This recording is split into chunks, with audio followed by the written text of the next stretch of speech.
Merhaba sevgili Captiva Club severler, değerli dostlar.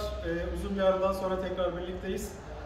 Bugünkü aracımıza yapacağımız işlemleri söyleyelim. Araç C140 kasa, 2013 model LTZ benim kendi aracım. C140'ın biz şu anda hem otomotivde yağ soğutucusunu değiştireceğiz arkadaşlar. Yağ soğutucusunun günde var ama biz beklemeyelim dedik. Güvenlik amaçlı, aracımız 39.000 kilometrede. Mustafa Ustam'la bu işlemleri gerçekleştireceğiz. Şimdi yağ soğutucusunu gösterelim. Mustafa Ustam'ızla beraber istişare edelim. Ondan sonra işlemlere başlayalım. Değerli dostlar, Mustafa Ustam'ız da burada. Şöyle geçeyim. Evet değerli arkadaşlar, aracımız burada. Geçen biliyorsunuz muayene öncesi bakımlarını yaptık, motor temizliğini yaptık ama Mustafa Ustam'ın önerisiyle aracımın yağ soğutucusunu değiştireceğiz. Daha sonrasında çünkü problemler oluyor. Bunların hepsini şimdi Mustafa Ustamıza soracağız ne gibi problemler var. Öncelikle malzememizi size bir gösterelim. Yağ soğutucumuzu orijinal ürün takıyoruz arkadaşlar. GM biliyorsunuz yedek parça sponsorumuz Eva Motors. Eva Motors'tan malzememiz geldi. Yağ soğutucumuz bu arkadaşlar. Basit bir malzeme gibi görünüyor ama birazcık pahalı bir malzeme orijinal olduğu için. Şimdi Mustafa Ustamıza yağ soğutucumuzu verelim. Bununla ilgili bize bilgiler versin. Evet, merhaba Captiva Club severler. Aracımız 2013 model. Ortalama biz bunların yağ soğutucusu 130 ile 150 bin arası tedbir amaçlı değiştiriyoruz. Şayet değiştirmezseniz bu kendi patladığı zaman su sistemine, suyla alakalı çalışan bütün sisteme yağ bastığı için temizlemesi çok sıkıntılı oluyor. Bir de lastik kauçuk olan bütün hortumları bozduğu için biz bunu tedbir amaçlı patlamadan önce değiştiriyoruz. Diğer taraflara zarar vermediği için. Bu yağ soğutucunun görevi nedir? Yağ soğutucunda kanallar vardır. Motor yağının buradan girip su sistemiyle soğuyup tekrar motora verilmesini sağlar bu. Zamanla bunun kanalları ve kalitesiz antivirüs kullanımından dolayı bu kanallar patlayıp su sistemine yağ veriyor. Bundan dolayı biz tedbir amaçlı bunu değiştireceğiz şimdi. Şimdi söküm aşamasına. Bir de değerli arkadaşlar, bu yağ soğutucusu zamanla değişmediği zaman Mustafa Ustamızın da söylediği gibi aracın bütün soğutma suyu kanallarına yağ doluyor. Bunu temizlemesi ne kadar sürüyor? Nasıl? Ortalama 1,5-2 gün temizlemesi sürüyor ve temizlendiği zaman bile bu hortum sistemi tamamen bozuyor. Zaman zaman hortumları tek tek patlatmaya başlıyor. Yağın plastik, kauçuk yani hortumları bozduğu için bütün hortumları değiştirmeniz gerekiyor. Ama evveliyatında değiştirirseniz tedbir amaçlı hiçbir şekilde hortumlara zarar vermez. O yüzden dolayı siz de ortalama 130-150 bin arası bunu değiştirin. Bir de aracımızda kesinlikle kaliteli antivirüs kullanın. Bunu patlatmasının birçok sebebi de kalitesiz antivirüs kullanın. Deniz suyundan yapılan antivirüsler var. Tuzla yapılıyor. O bu alüminyum olduğu için bunun gözeneklerine çabuk deniyor. O yüzden dolayı da patlayabiliyor. Yani 100 binde de patlayabilir bu. 200 binde de patlayabilir. O yani biraz da sizin kullanmanıza ve kullandığınız malzeme antivirüse göre değişir. Ona göre de önlemimizi almak lazım. Tamam. O zaman şimdi ne yapıyoruz? Şimdi Mustafa Ustamızla beraber aracımızın söküm işlemlerini geçiyoruz. Videomuzu ara ara durdurup devamını çekeceğiz. İzlemeye devam edelim. Evet sevgili izleyicilerimiz, şu anda aracımızın söküm işlemleri başladı. Gördüğünüz gibi hava filtresini aldık. Motorumuz kültür plastik kapağını aldık. Güvenlik amaçlı akü tutajını söktük. Şarj arabası sökecek. Az sonra Mustafa Ustamız sökmeye devam ediyor. Gördüğünüz gibi çok da kolay bir işlem değil. İlk önce üst taraflar sökülmesi gereken komponentler sökülüyor. Daha sonra aracımızı lifte kaldırıp alt taraftan da sökme işlemlerine birlikte bakacağız. Evet şu anda aracımızı lifte kaldırdık arkadaşlar. Aracımızın karter muhafazasını söküyoruz. Karter muhafazasını söktükten sonra da yağ soğutucusuna ulaşacağız. Artı şarj dinamomuzu sökeceğiz. Şarj dinamomuzu da sökmüşken yine kontrol amaçlı şarj dinamomuzu da elektrikçi ustamıza göndereceğiz. Onda kontrolleri yapacak. Dediğim gibi herhangi bir problem yok ama kontrol amaçlı. Yaklaşalım buraya. Yağ soğutucusunu gösterelim şuradan. Görünüyor mu? Evet şöyle arkadaşlar. Mustafa Ustam gösterir misin? Yağ soğutucusunu tornavidayla. Yağ soğutucusu tam bu aradadır. şarj dinaması ile emme manifoldu arasında. Marş dinamasının üst tarafında buradadır. Bunun için komple bu tarafı sökeceğiz şimdi. Evet, şimdi dışarıdan söküm işlemlerine biz tekrardan bakalım arkadaşlar.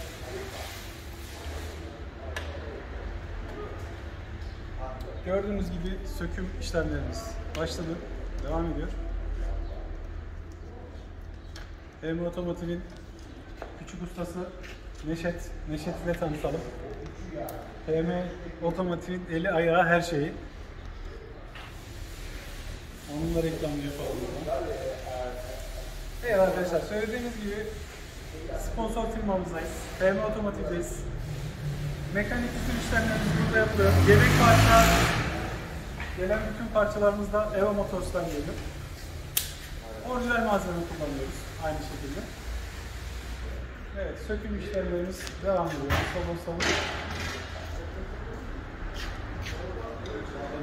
Evet, şu an şarj dinamosu sökülüyor. Yakından alabiliriz.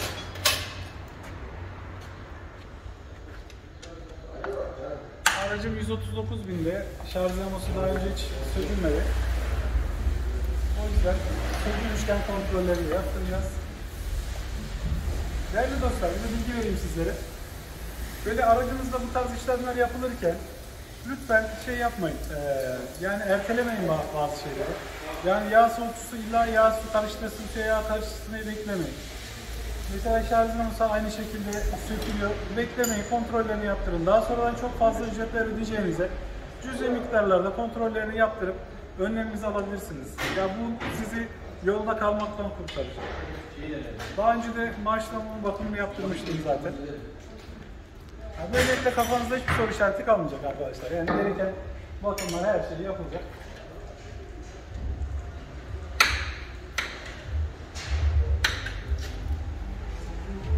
Postamız söküm işlemine devam ediyor.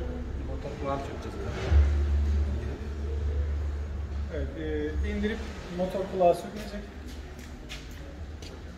Ondan sonra şarj alanımızı alacağız değil mi?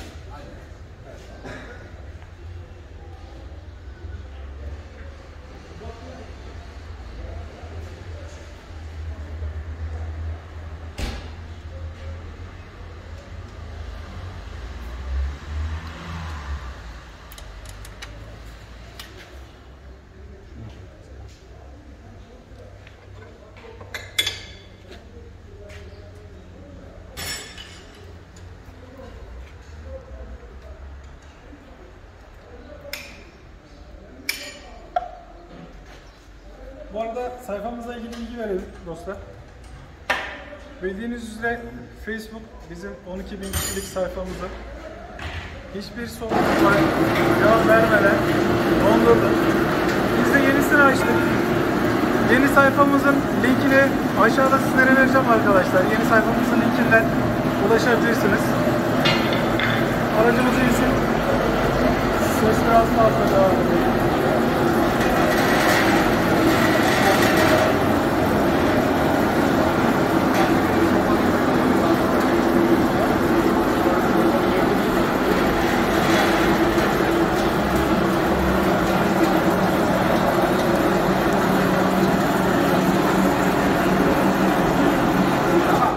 Evet, işlemlere devam ederken bize bilgilendirmelere devam edelim değerli dostlar.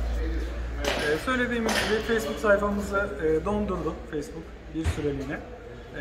Ya umarım geri dönüş olur çünkü üyelerimiz ve yönetim ekibimiz olarak çok şikayet ederek geri dönüşlerde bulunduk. Çünkü emin olun ve takipçiler zaten bilir, Facebook üzerindeki en disiplinli, en düzgün sayfalardan bir tanesiydi bizim sayfamız. Ama olsun, yeni sayfamızı kurduk. 3500 üye sayısına tekrar ulaştık. Bu tekrar çıkacak çünkü Captiva Club'ı bilenler biliyor. Biz resmi bir markayız aynı zamanda. Biliyorsunuz isim hakkına sahip resmi markayız. Sponsorlarımız resmi bir sponsor hepsi de. Serdar Opel, Çeviker Otomotiv, PM Otomotiv. Bu yüzden arkadaşlar dediğim gibi linki aşağıda paylaşacağım. Linkten tekrar üye olabilirsiniz, takip edebilirsiniz. Şu anda motor kulağımız sökülüyor. Motor kulağı da söküldükten sonra araç yukarı kaldırılacak. Şarjörü sökülecek ve yağ soğutucusu söküm işlemleri başlayacak.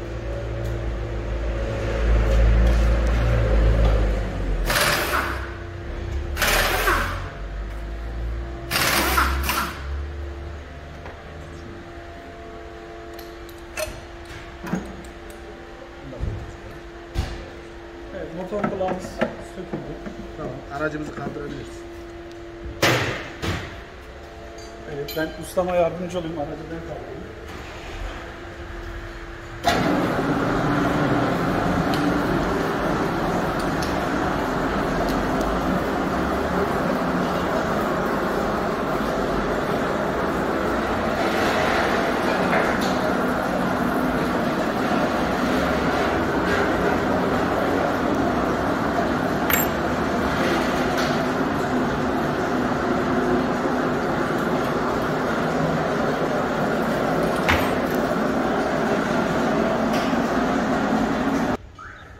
Aracımızı kaldırdık. Şarj dinamomuzu alacağız şimdi.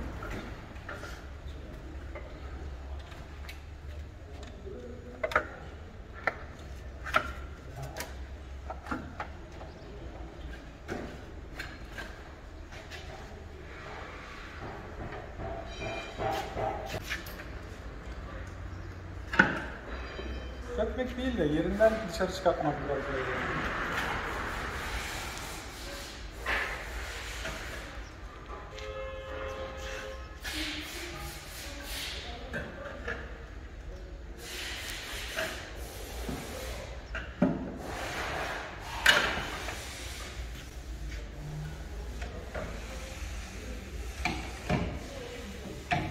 Şarj dinamosu görüldü.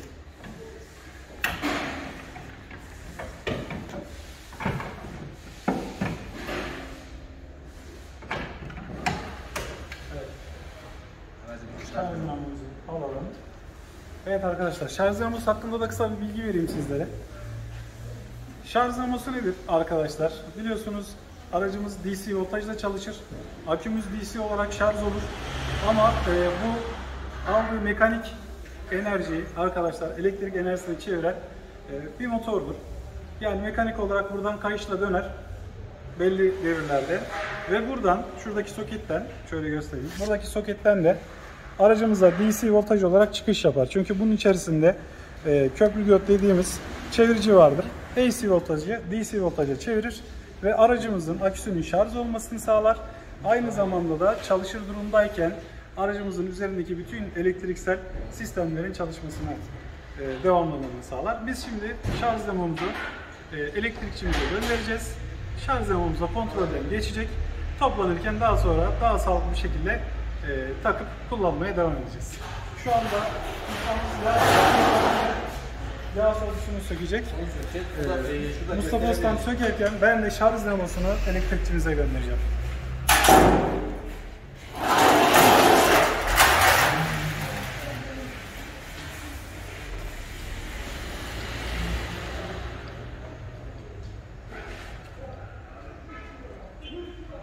Evet, bir bilgi daha şuradan arkadaşlar göstereyim. Bunu genelde sökmeden göremeyiz. Bakın arkadaşlar.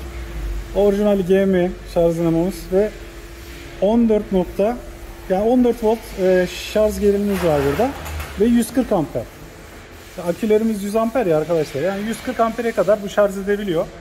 14 volt da gerilim üretiyor buradan, elektrik üretiyor. Bunun da bir bilgisini vermiş olalım burada. Aklımıza geldi. Aracımızın yağ soğusu patlamadığı için biz önlem amaçlı değiştirdiğimiz için aracımızın antifrizi gayet temiz durumdadır. Tekrar kullanacağız. Ama yağ soğusu patlamış olsaydı burada antifriz değil, burada yağ akacaktı. Ama gördüğünüz gibi bu şekilde antifriz akıyor. Bunu tekrar kullanabiliriz.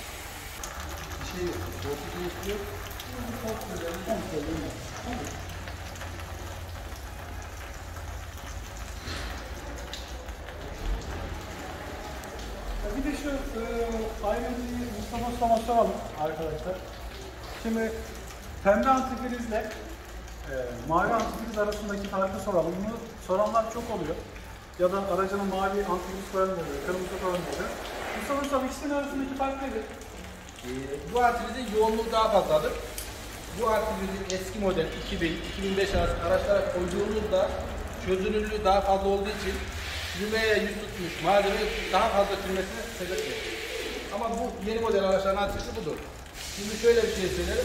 Bunlarda daha önce kalitesiz antifriz kullanıldığı zaman metalleri çürüttüğü için çok çürük olanlara biz mavi antifriz koyuyoruz.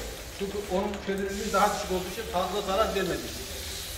O yüzden ama bunu kendi fabrikasyon olmayan antifriz budur. Evet. Başka bir antifriz gerek yok. Evet, Mustafa Ustamızdan antifrizle ilgili bilgilerimizi de aldık değerli arkadaşlar. Yani mavi antifriz daha eski modellere kullanılıyor. Çözücülüğü biraz daha az olduğu için. Kırmızı antifriz yeni modellerde çözücülüğü biraz daha fazla olduğu için bunlar kullanılıyor.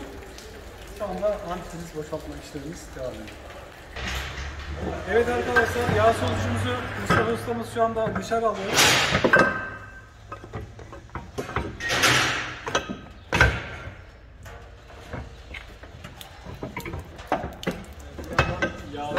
Sevgili dostlar. Evet, yağ soğutucumuz komple alınıyor.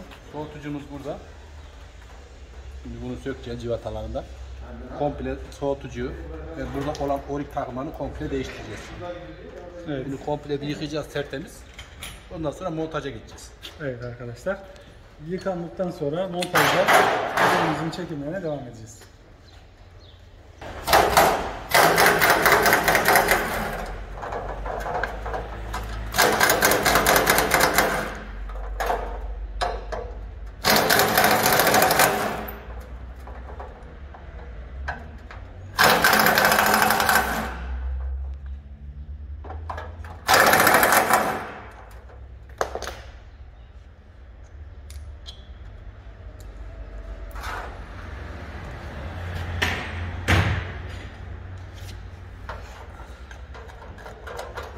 Evet, yağ soğutucumuz burada.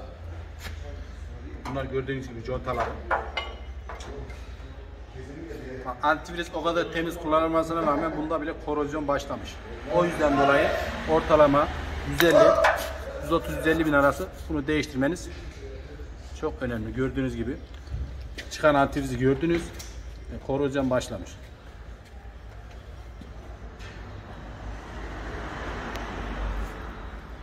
Bu da demek oluyor ki değerli arkadaşlar, yaptığımız işlemin ne kadar doğru olduğunu, zamanlamanın ne kadar doğru olduğunu gösteriyor.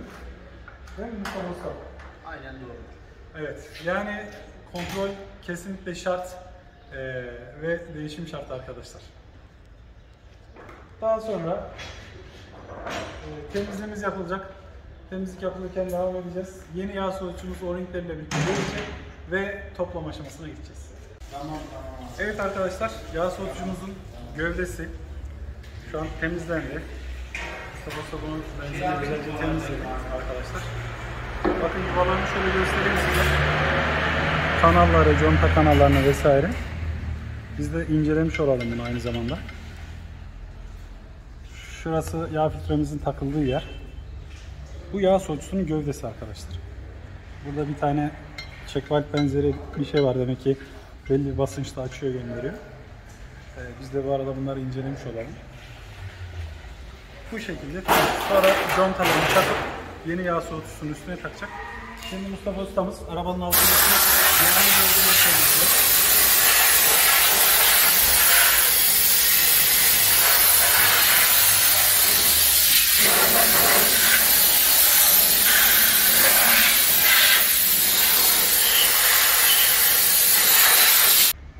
Evet arkadaşlar, Mustafa Ustamız yağ soğutucu gövdesi ve soğutucunun takılacağı bölgeyi temizledi. Gördüğünüz gibi.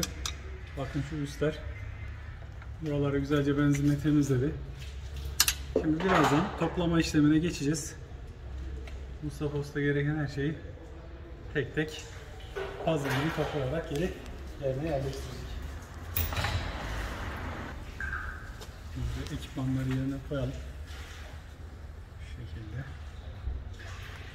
Mustafa Usta hazırlasın. Biz de ince detaylarla uğraşıyoruz arkadaşlar. Yıkandı malzeme.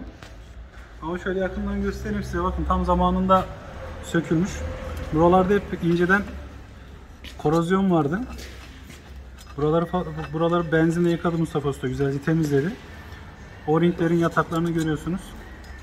Bunlar temizlendi. İşte bunlar ne kadar zamanında doğru bir şekilde hamle yaptığımızı gösterir. Gördüğünüz gibi kanallar temiz. Şimdi Mustafa Ustamız o-ringlerini takıyor. Devam edelim. Şuradan yakından.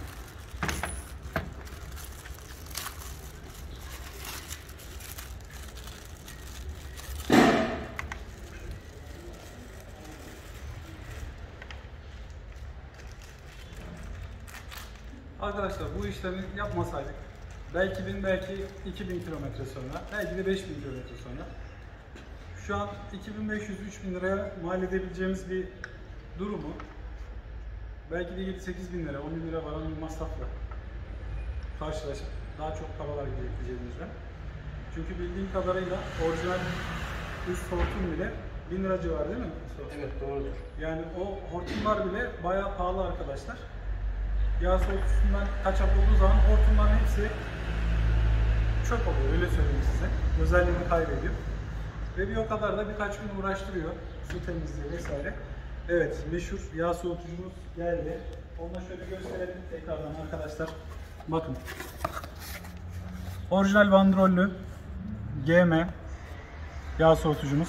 Yan sanayi bu. Yan sanayisini de gösterelim arkadaşlar. Biz göstermek için ikisini de getirdik. Orijinal zaten üstten çıkan da aynı Uhi'dir. Bu da İyi aynı. hatırlattı. Orijinali. Bu da Ay arkadaşlar. Yani yan sanayi ile üstünde yazıyor zaten. Görebilirsiniz. evet. Fiyat olarak da farkı söyleyeyim. Yan sanayisi 500 ile 800 TL arası. Orijinali de 2000 lirayla 3000 TL arasında değerli arkadaşlar. Orijinali biraz daha pahalı ama en azından aklınıza soru işareti kalmayacak. Biz size hem yan sanayisini gösterelim hem orijinali gösterelim. Orijinal ekipmanı takıyoruz.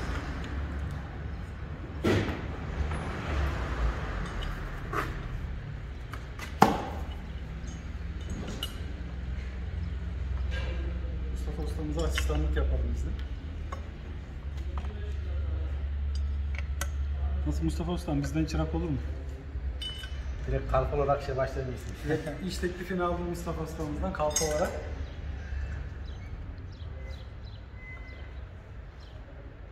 Ve araç için ne kadar hayati bir parça olduğunu da Evet. görmüş olduk.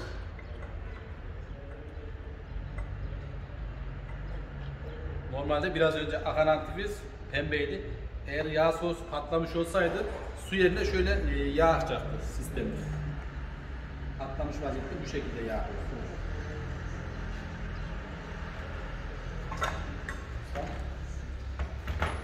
Ustamıza hemen çıraklık yapalım.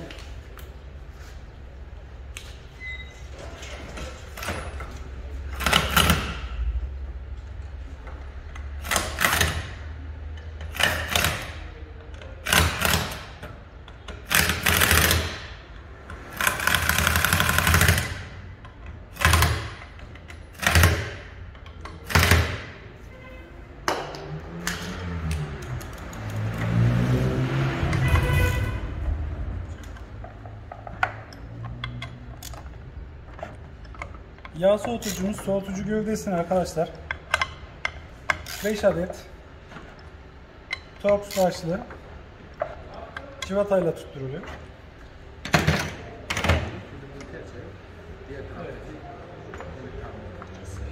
Şimdi gövde tarafının o-ringlerini takıyoruz.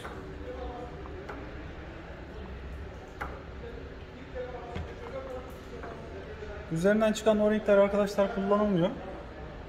Çünkü özelliğini kaybetmiş oluyor. Plastik olduğu için sertleşiyor. Sürekli sıcak, soğuk gördüğü için. O yüzden bu işlemler yapılırken mutlaka ve mutlaka o-ring takımı değişmesi gerekiyor. Yani şöyle söyleyeyim, şu an montaja hazır bu. Mustafa Ustam da biliyor. Arkadaşlar, yağ soğutucusunu sadece değiştirebilirdi Mustafa Usta. Gövdesini sökmeden de değiştirebilirdi. Soğutucu artı sadece kendi o-ringlerini değiştirebilirdi. Fakat aynı ısıya maruz kalan gövdenin arka tarafındaki contalar da var. Yani bunların da değişmesi gerekiyor. Contaları da gösterelim. Evet, çıkan contalara bakın.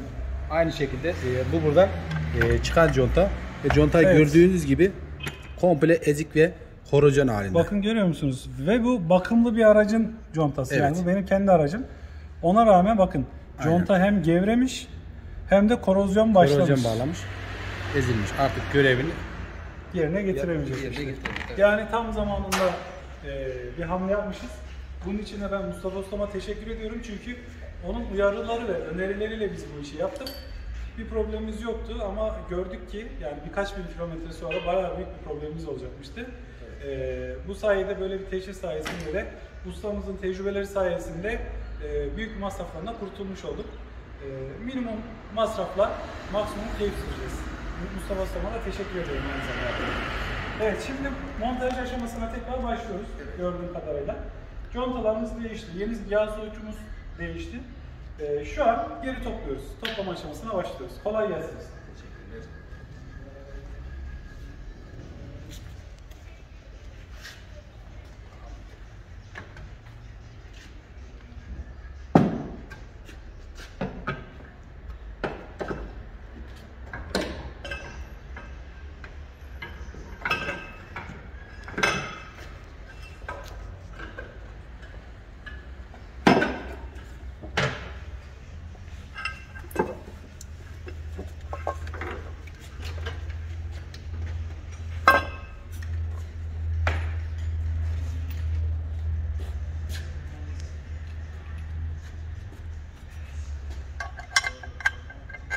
Yağ soğutucu gövdesinin saplamalarını şu anda Evet, şu anda montaj aşamasındayız. montaj başladı.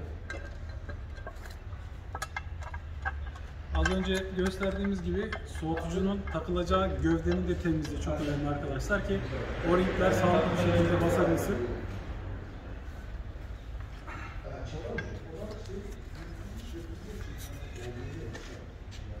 Oriklere takılırken kesinlikle kles yağı falan yağ ile alakalı bir şey sürülmüyor, bilginiz olsun. Çok önemli. Çünkü yağ lastiği bozduğu için direkt tertemiz temizleyip takmak gerekiyor.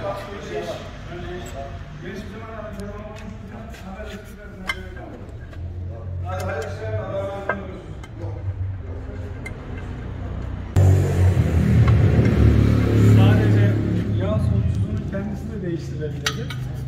Hani zaman olarak da daha az sürebilirdi, işçilik olarak daha az sürebilirdi ama bu işi hakkıyla yapmak, en doğrusunu yapmak, komple gövdeyi söküp gövdenin arka tarafındaki o-ringlerle birlikte yağ soğutucunu yenileyip onun o-ringlerini değiştirmek en doğrusu. Çünkü orada yağ ve su basıncı var arkadaşlar. Yeni taktığımız yerdeki contalar tabi biraz daha güçlü olur diğer türlü ama eski contalar kendisini bırakabilirdi. Yani bu yapılan bütün işlemler boşa da gidebilirdi.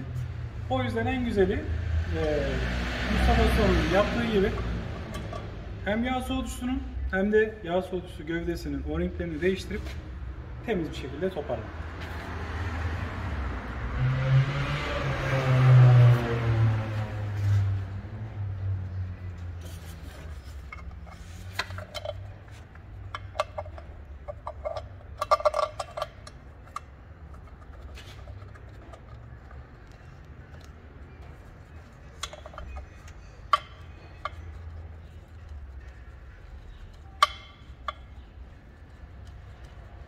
Gövdede kaç adet civata var Mustafa Usta?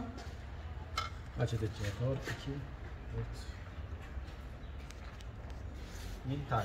7 tane de gövdede var. Bir tane de 13'lük cihaz var.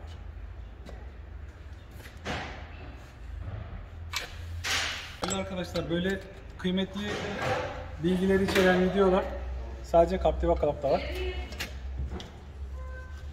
Eminim ki YouTube'da video ortamında C140'ın yağ soğutucu değişim videosu ben hiç görmedim. İlkler yine bizde. Mümkün olduğunca yapılan tüm işlemleri videolandırıp, fotoğraflandırıp sizlere anlatmaya çalışıyoruz. Ki ustamız yağ soğutucusu değişecek dediği zaman yani bu nedir falan hiç soru işareti olmadan direkt videoyu izleyerek ne olduğunu. Artı ustalarımız için de bir şey şöyle anlatayım. Yağ soğutucusu değişimi dendiği zaman o küçük parça değişecek. İşte işçilik bu kadar mı olur, şöyle mi olur?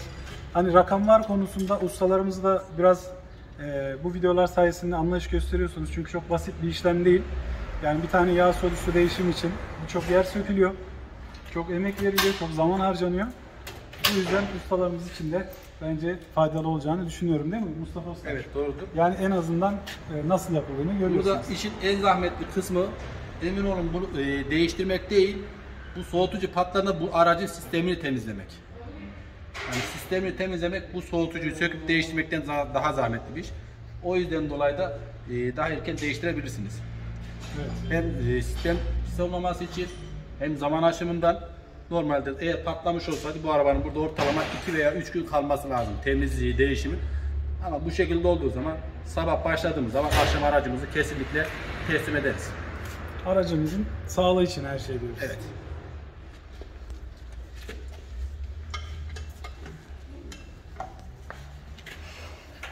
Bir de şöyle bir şey var sevgili arkadaşlar.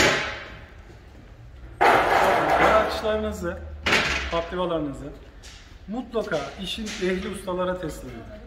Yani bu işte uzmanlaşmış, profesyonelleşmiş, aracı çok iyi tanıyan, çok iyi bilen ustalara götürürseniz aracınızı her zaman karlı çıkarsınız. Aracınızın sağlığı da yerinde olur.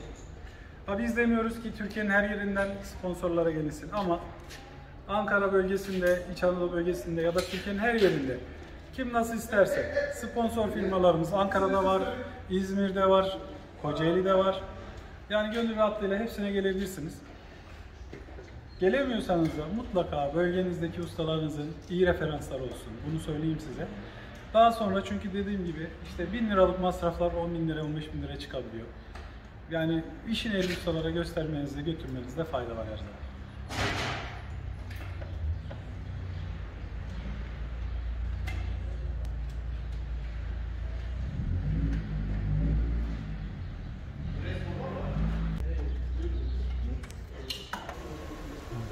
Evet arkadaşlar, biz yağ soğutucusunu toplarken Mustafa Ustam'la şarj zamanımızda bakımdan geldi, bakımları yapıldı, kömürleri değişti, temizliği yapıldı, bakımları yapılmış oldu.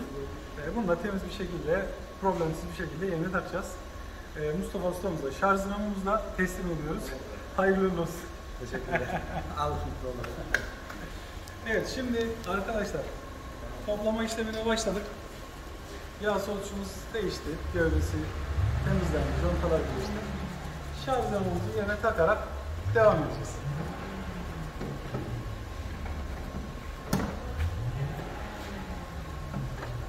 Şarj dinamosunun bulunduğu yer çok dar bir alan olduğu için biraz uğraştırıyor.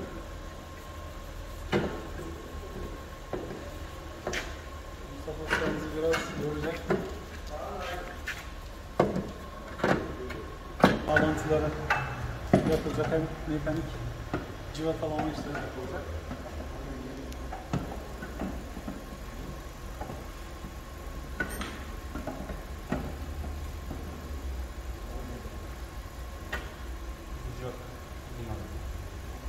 Gördüğünüz gibi çıraklık yapıyorum.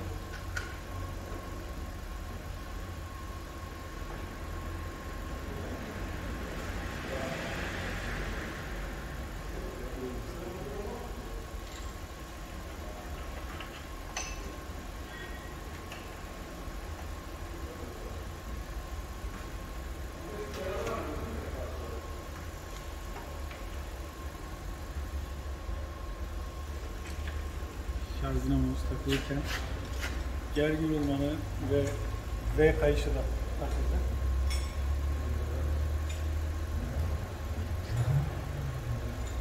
Şarj dinamomuz oturdu herhalde.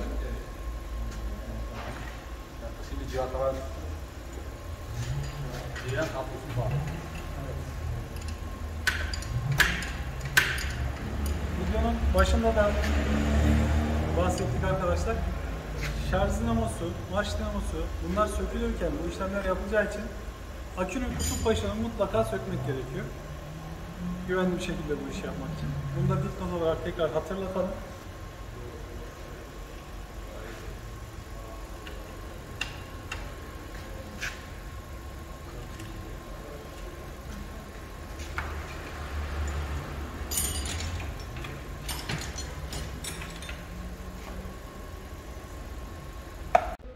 Evet arkadaşlar, kaldığımız yerden devam ediyoruz. Mustafa ustamız şu anda aracın alt tarafını yağ soğutuyor, şarj dinamosu. Bunların bağlantılarını bitirdi. Şimdi üst tarafa geçtik. Motor kulağını takarak aracımızın diğer parçalarını toplamaya devam ediyoruz. Mustafa ustamız motor kulağıyla başlıyor.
şimdi aracı burada turbosunu sökeceğiz. Radyatörün üstünde su sisteminin havasını almak için tahliye var.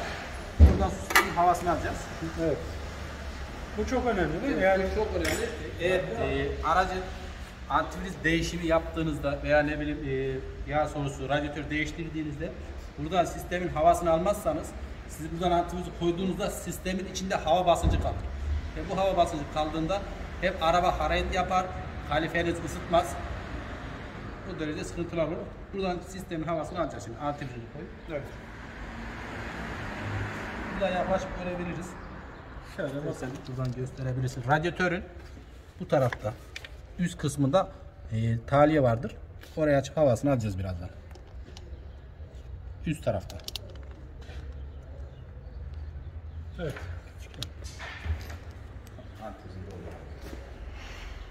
Şimdi antifriz. Temiz süzüm zaten tekrar koyuyoruz araya.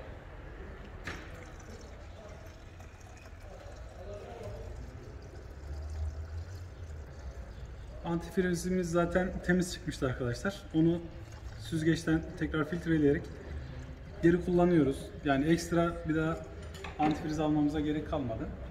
Ya bu da bir maliyet aslında bakarsanız. Yani yağ soğutucusu patlamış şekilde çıksaydı tekrardan antifriz alacaktınız vesaire. Çok uğraşacaktık. Ama şu anda evet, ben hortumdan şöyle çekelim mi Serhat abicim fokurdama sesini? Efendim. Sistem antifrizde de olduğu için bilmiyorum duyulabiliyor mu ama bir fokurdama sesi. Yani havayı alarak bu tarafa doğru geliyor. Senin mola filmler açtın mı?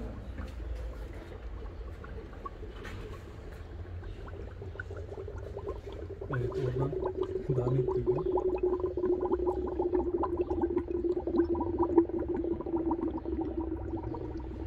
Onlar da 4x4 4x4 Şunu da gösterelim. Yağ filtremiz C140'da burada arkadaşlar. Bu yağ filtresi az önce söktüğümüz yağ soğutucusu gövdesinin montaj edildikten sonra bu üst tarafına takılıyor. Yani demin sökülü parça bu da sökülüydü arkadaşlar. Geri toplandı.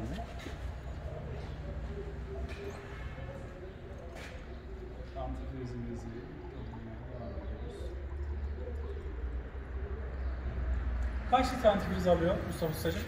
Bu aracın sistemi tamamen komple motor radyatör boş olduğu zaman ortalama 9 litre su alır.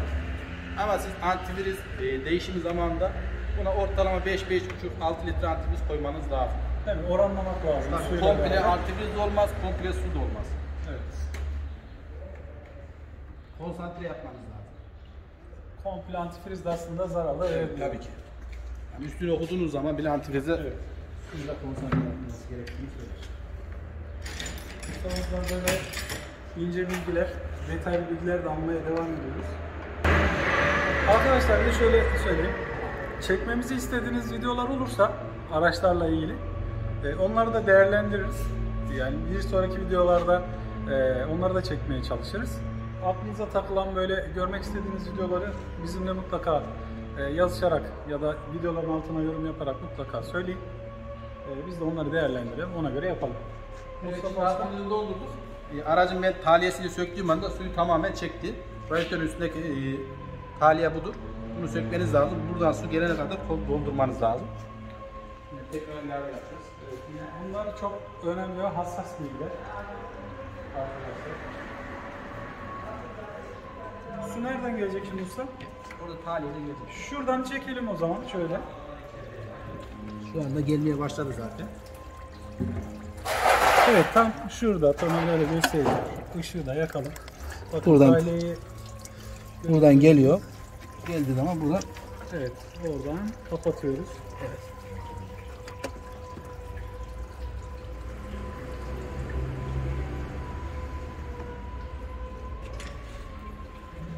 Yani ince detaylar da burada bayağı ön plana çıkıyor. Evet. Sevgili arkadaşlar.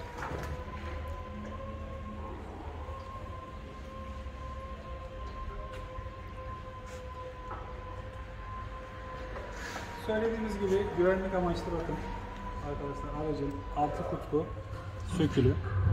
Bahsettiğimiz gibi artı kutbu sökülü. Çünkü aracın güvenliği için burada şarj dinamosu, marş dinamosu, yani aşağıda sökülürken kısa devre yapabilir arkadaşlar uçları. O yüzden güvenlik amaçlı söküyoruz. Şöyle bir şey önemli. Aracınıza antifriz koyduğunuzda veya sistemin havasını aldığınızda antifrizi kalan bölgeye kesinlikle su dökün ve temizleyin. Antifriz yağlı bir madde olduğu için kesinlikle kurumaz. Orada hem su kaçağı var izlenimi bırakır hem de toz ve kir toplar. O yüzden dolayı suyla temizleyin, havayla kurtulsanız hiçbir şekilde bir sorun yaşamazsınız. Artı bir de koku yapar değil mi? Evet, aynen. Yani kaloriferi açtığınız zaman burnunuza sürekli antifriz kokusu gelir. Bu da sizi yanıltabilir. Zannedersiniz ki antifriz kaçağı var bir yerden, kokusu içeri geliyor. Şu anda gördüğünüz gibi antifrizin döküldüğü noktaları Mustafa'dan bol suyla temizce, böyle yağlı bir kimyasal olduğu için evet.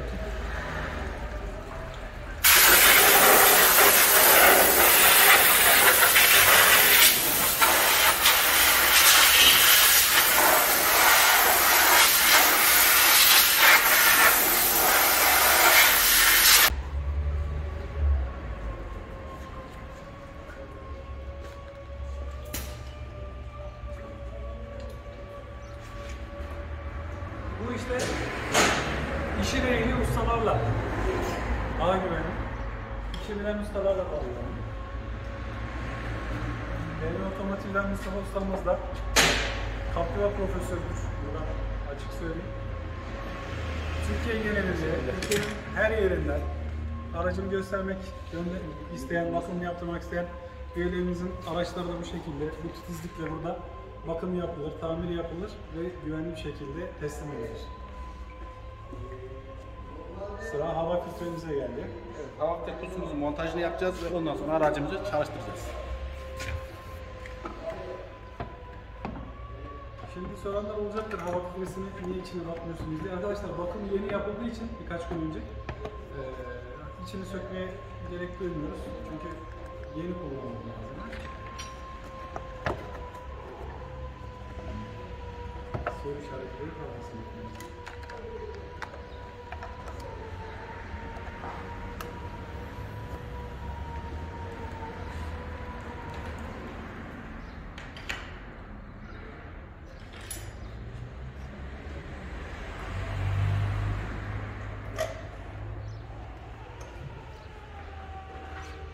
Mustafa Usta bir yandan çalışırken ben de size bir bilgi vermek istiyorum arkadaşlar.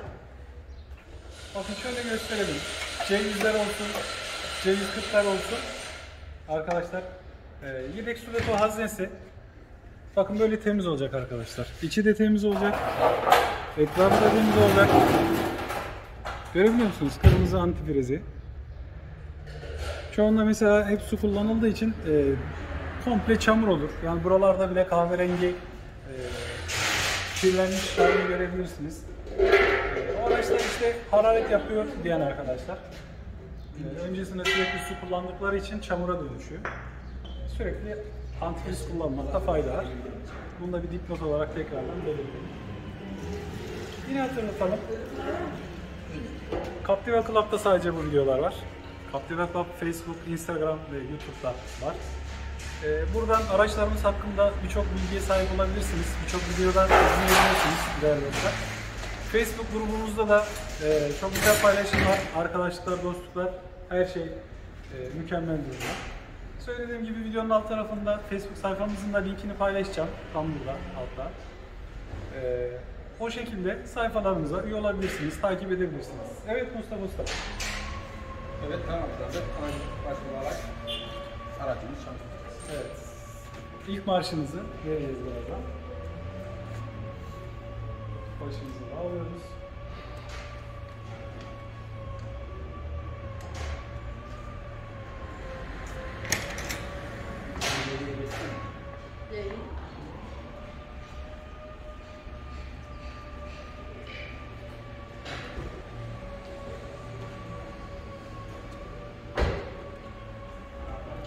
Mustafa Usta aracı çalıştıramayacak çünkü anahtar bende. Keyless olduğu için olmadan çalıştıramaz. Çalışmadı mı?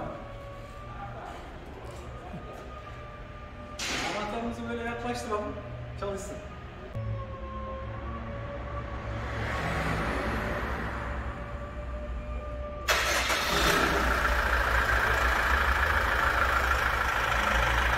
Evet arkadaşlar, aracımıza startı verdik. Bu arada bahsedelim madem konusu geldi. 2013 LTZ'lerde sadece bu anahtar keyless olarak vardır arkadaşlar. Anahtar cebinizde olduğu sürece aracınızın kapılarını da anahtar olmadan açabilirsiniz. Ve aracınızı çalıştırmak için de bu anahtarı mutlaka araca yakın ya da içerisinde olması gerekir. Evet, şimdi çalıştırdık. Mustafa Usta Aracımızı çalıştırdık. Tekrar istop edeceğiz. Yağ hazırlayışı boş olduğu için. Aracın yağ çıkma yağını kontrol edeceğiz. Eksikse üstüne ilave yapacağız. Çünkü soğutucu söktüğümüz için biraz yağ kaybımız oldu.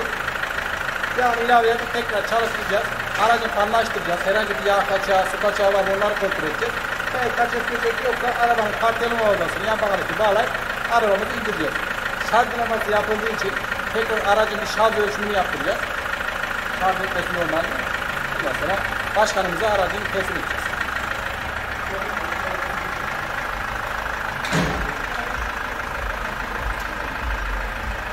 Arkadaşlar multimetreyi biraz sonra alalım. Şarjına beraber bakalım. Şarjı nasıl kontrol ediyoruz onu da gösterelim. Multimetremizi de alalım içeride.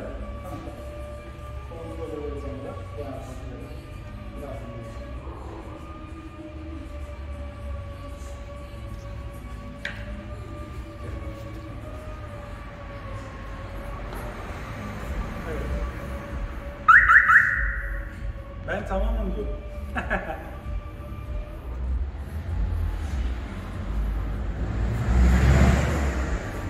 Evet, tam zamanında gerçekten bir Mustafa Usta'mızın önerisiyle, kontrol edilmesiyle yola çıktık. Ve gerçekten tam zamanında gerçekten işlemi yapmışız. Evet arkadaşlar, aracımızın çalışma süreci devam ediyor. Havasını alacak Mustafa'mızla. Biz de aynı zamanda şarj dinamomuz bakımdan geldiği için aracımız düzgün şarj ediyor mu onu kontrol edelim. Ustamızın elinde güzel böyle kibar bir multimetresi var. Multimetre ile kontrol edelim. Etmek için de arkadaşlar göstereyim şöyle multimetreye bakın. DC voltaj 20 volta getiriyoruz. Burada 13 ile 14 volt arasında görmemiz lazım. Yani 14 biraz da geçebilir. Görelim bakalım.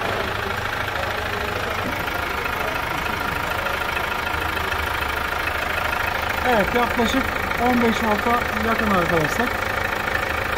Gayet güzel şarj ediyor. Yani bakımımız gayet güzel. Zaten 14.8 normal, yani 13, 14, 14.8 bu aralıkta çıkıyor. Şu an şarjımız da gayet güzel şarj ediyor. Şu an ne yapıyoruz? Taktırıyoruz aracımızı. Altta kaçak göçek var mı yaptığımız yerle alakalı onları kontrol edeceğiz. Ben hemen aracı kaldırmaya gidiyorum.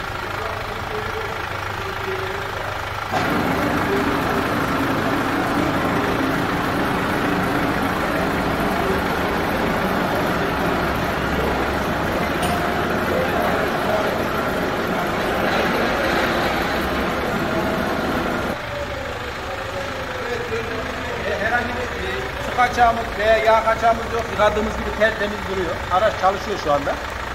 Kaçak olmadığı için yan korumalı kaçak korumayı takacağız. Anlaşacağız. Ondan sonra aracımız satacağız. Evet, yani çok kısa işlemlerden sonra aracımız bitmiş olacak. Şu an kontrollerini yapıyoruz tam. Herhangi bir yağ su kaçağı var mı? Yani su kaçağımız yok. Tertemiz. Yıkadığımız gibi. Ustamızın ellerine sağlık. Şimdi Mustafa ustamızın da bahsettiği gibi karterimiz toplanacak. Daha doğrusu karter koruyucumuz. Yani plastik takılacak.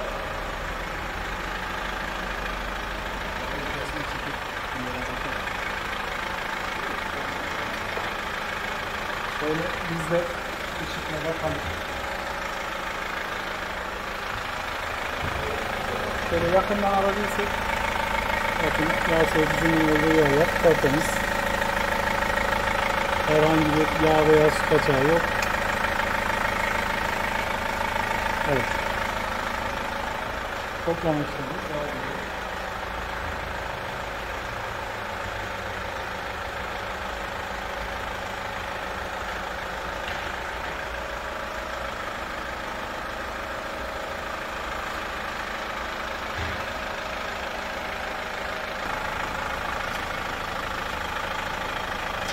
Evet, motor koruma kartlarımız şu anda takılıyor. Arabanın altıyla herhangi bir işimiz olmayacak.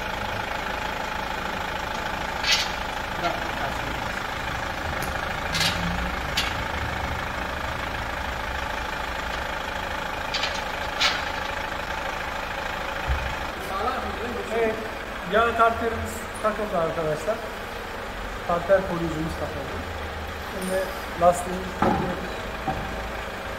Arabanın altıyla herhangi bir işlemimiz kalmıyor.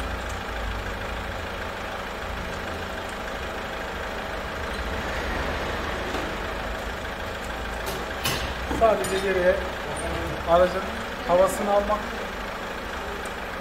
son kontrolünü yapmak ve toplamak kalıyor. Bütün işlem bu kadar.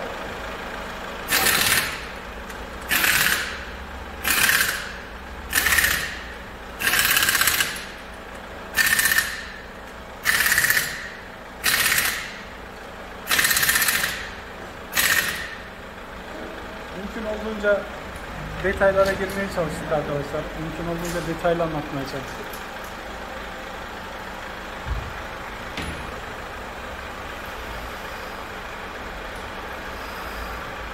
Evet, şu an indiriyoruz değil mi aracımızda? Altıyla bir işimiz kalmadı.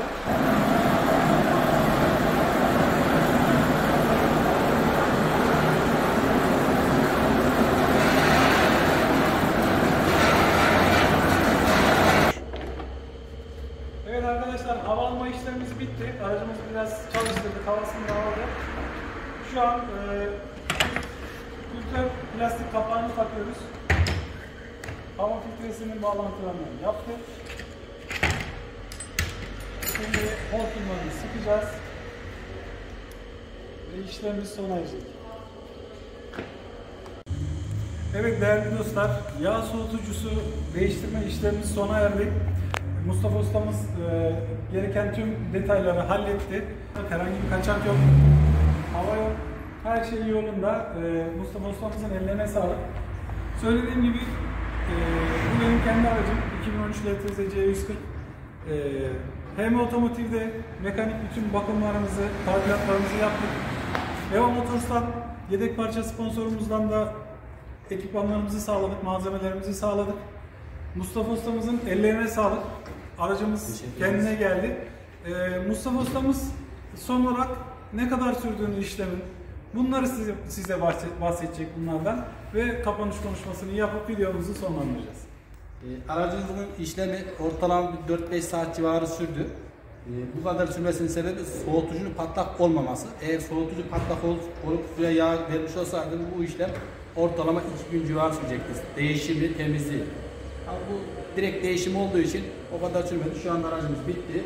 Suyunu koyduk, antifrizin havasını aldık, şarjını kontrol ettik. Şu anda herhangi bir sıkıntı yok. Aracın fanını da açtırdık. İşte tamam. Aracımızı şimdi başkanımıza teslim edeceğiz. O zaman işler diyoruz. Teşekkür ederiz aracına. Ellerine sağlık. O zaman şöyle yapalım. Koruyucu bağlamamızı alalım. Bunu da yardımcı arkadaşımıza teslim edelim. Neşet ustamıza, küçük ustamıza. Evet değerli dostlar, bahsettiğimiz gibi aracımızın yağ soğutucusu değişti. Bakımları yapıldı. Şarj inosunun bakımları yapıldı. Kafamız rahat. Bundan sonra soru işareti olmadan yolculuklarımızı yapabiliriz. Problemsiz bir şekilde kullanabiliriz. Hem otomotivden Mustafa ustamıza çok teşekkür ederim. Ellerine sağlık. Evet, teşekkür ederim. Captiva Club'da kalmaya devam edin. Videoları izlemeye devam edin. Facebook'ta aramızda olun. Instagram'da aramızda olun. Herkese kazasız sürüşler. Kendinize iyi bakın. Hoşça kalın.